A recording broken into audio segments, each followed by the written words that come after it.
नमस्ते, म डाक्टर अनुपमा। आज नर्भ प्लान्ट इन्सर्सनका लागि इन्स्ट्रुमेन्टहरू तयार पारेका छौँ। छालालाई लट्याइने नदुख्ने इन्जेक्सन तान्दैछौँ।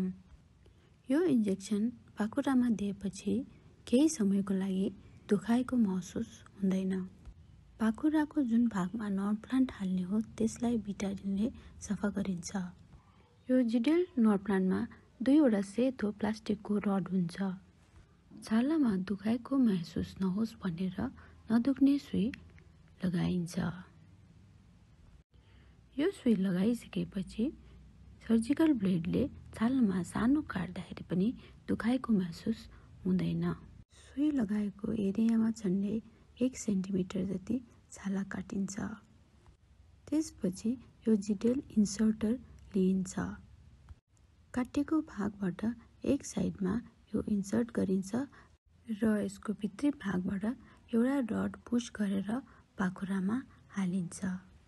फेरि यो इन्सर्टरलाई निकालिन्छ अनि फेरि भी आकारमा पाखुरामा फेरि इन्ट्रोड्युस गरेर सेकेन्ड रड त्यो इन्सर्टरबाट भित्र पसाएर पाखुरामा हालिन्छ।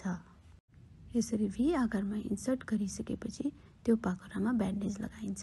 जिडेलबाट हर्मोन रिलिज भएर यसले परिवार नियोजनको काम गर्छ र यो 5 वर्षसम्म काम लाग्छ। 5 वर्ष अस्थायी साधन हो यो र त्यसपछि यो फेरि चिरेर नै निकाल्नु पर्छ।